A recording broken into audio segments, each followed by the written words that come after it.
A big problem humans have nowadays, let's look at nowadays and, well, disregard somewhat the past, is emotional numbness. Emotional numbness is a huge problem because due to abuse, abandonment, and all sorts of mistreatment from other people, the brain ends up thinking that emotions are bad. And once the emotional side is somewhat disabled, well, without emotion, life feels that it doesn't have any more meaning. When this happens, people end up in the other big problem. They become overly cerebral. They start overthinking. They try to analyze everything and they try to complicate everything.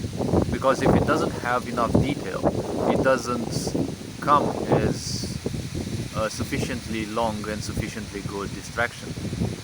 So the problem is, people will try to replace emotion with finding meaning in things. The only meaning something will have for you is the emotional part. The only reason why you buy a certain service, products, whatever, is because you know that it will make your life easier, or it will make someone else's life easier, and it will make you feel good that they also will feel good. When you are on your deathbed, remember that you will only remember the power of the emotions that you felt, not necessarily the events themselves. Because when you think of the mind, even psychology says every time you remember a certain thing and you think mentally about it, not by emotion necessarily, but when you think mentally about it, you remember a certain version, a distortioned version of what it was. Because if it was painful enough, your mind is free to simply shape the emotions that you felt. It will make you think that it felt much better than it was, or much worse, depending on your karma. Or it can detach the emotion from that. And you couple that with emotional numbness, you will only have some memories, but no emotion of those. And a blank memory is just like a little movie, like a movie with no sound, with no meaning or anything, just some images going on. So emotional numbness, one has to comprehend it is a very difficult thing. Because once you no longer pay attention to your emotions, you will try to make use of your mind to try to find meaning in everything, which will always be somewhat unsuccessful. It will usually be unsuccessful. You can lie yourself that it is successful, because the mind can be a very good distraction. But distracting yourself doesn't mean anything else than distracting yourself from your own life. You're literally postponing the idea of feeling your life just so that you can feel secure, that you feel safe. Because somewhere inside of you there has been an idea that emotion is bad. And because of this, your brain will live in alert mode. And, well, you will kind of be in alert mode your whole life. You will remain in alert mode, you will remain in survival mode your whole life. This is not a pleasant way to live life, isn't it? You feel that there's always a possible danger just because certain things happen to you. Just because some things happened to you back in the past, it doesn't mean they cannot happen yet again. This is one thing that your frontal cortex, right, your decision-making system will constantly pump into your mind. The hurt can always happen again. Yes, but the point is, how about you simply allow yourself to feel it once and for all, right? Because in order to heal a certain wound, you have to re-experience it, to figure out how much hurt did it actually do, right? Abandonment and the such really sting, yes, especially when they happen at an early age, when you need emotional validation the most. When you reach your mid-20s, other people's ghosting you and the such shouldn't hurt you much, because in the end, people who ghost are of a horrible quality anyways, right? There are two types of people who ghost. There are people who ghost because they want to control you. They want to see how you react. They want to keep you confused and then come back to you and claim you yet again as a prize, toy with you and then leave again. And there are people who simply will ghost, they will run, but their intent is not to hurt you. They will do that because they feel they are not worthy of other people's attention, because abandonment does that to you. They feel they are not worthy of the other gender's attention. They feel they are not worthy of, well, anything, right?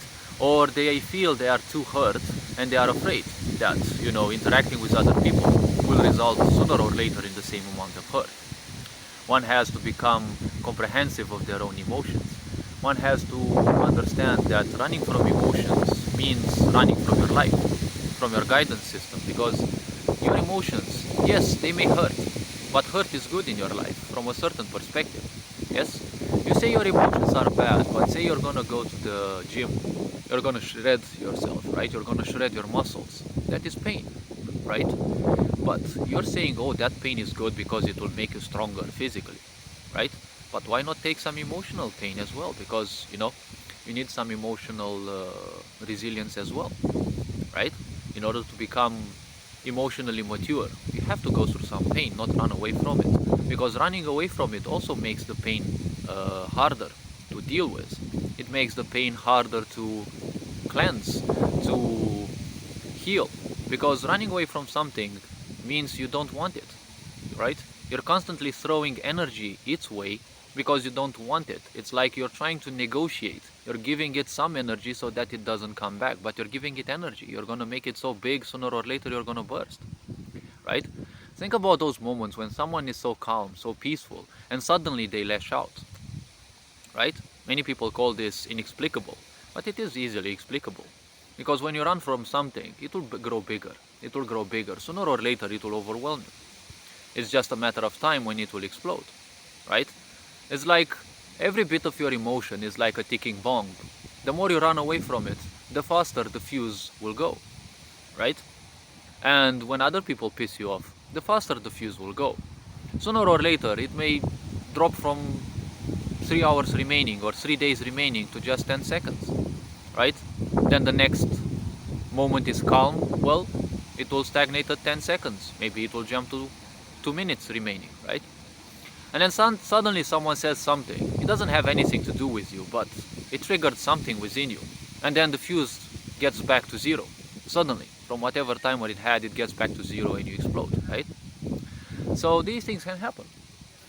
And, well, science calls these inexplicable because science only looks at the surface, looks at the patterns. They don't bother with, going underneath, going through the details like I've gone through for, well, much of my lifetime. Because I've gone through abandonment. I've gone through being bullied. I've gone through being like literally shit on by everyone, especially by my family. And when you end up with your family being oftentimes even against you, whatever be, they are against you. And, well, there's always something bad about you. You end up thinking that everything has to be in a certain way. But something within me told me that it is better to simply distance myself from all of these things. So I started doing what humans may call, well, introspection is not the right word, because that means cycling through your words, through your data, through everything that you have accumulated. I have started looking within and found out that every human body functions in the same exact way.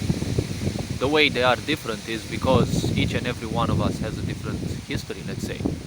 Different factors influence them in a different way. The human system is exactly like map design in a video game, right? Each map design will look different from all the other maps designed. But there is a small chance that one of them created will look exactly the same or very similar to a previous one. Irrespective of how each and every map created looks like, they have the same exact elements. This is the most important thing to remember. Every human being has the same exact components within them. It's just that they don't make use of most of those because, well, their karmic structure will always call upon what is needed for their experience, right, for their current lifetime. This is a very broad subject, so I don't want to dive into it too much. But one has to comprehend, when one's end comes, when you're gonna be on your deathbed, the power of emotion that you felt in your life is what you will feel the most. That is why people who lived a happy life, people who did not disregard their emotions, they will feel so light when they are on their deathbed. They just know they will leave a physical body behind. Whatever comes afterwards, they're embracing it anyways. People who haven't lived their life, they are full of regrets. And when you look at regrets, when you look at most people, you will see there's barely any regret about money. You will see they all wish, people who are, on the verge of dying, they all wish they had the courage to do something.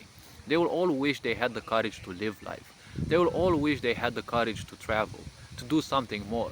You will see money wouldn't be even much of a problem to them, because that is the bigger problem, another problem that humans have.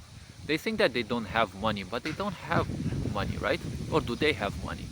They do work a job, probably some people work even 2 jobs, and they have money.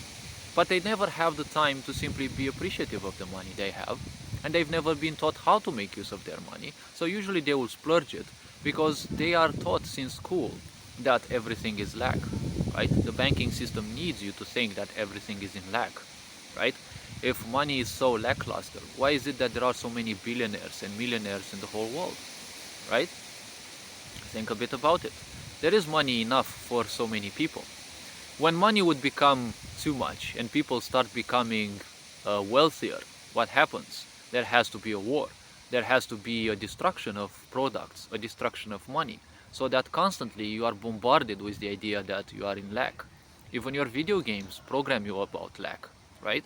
Because what do you do in your video games? You grind. Why? Because all the video games are nothing else, more or less, than a poverty simulator. Especially if you look at gacha games, they are the biggest poverty simulator, right? You never have the resource to summon your favorite characters. When you look at strategy games, you always miss some resource to build a bigger army, to build that extra building that will bolster your economy, right? So hopefully this video raised a bit of awareness. You are appreciated, take care, enjoy life. This being said, Ferenc Board signing out.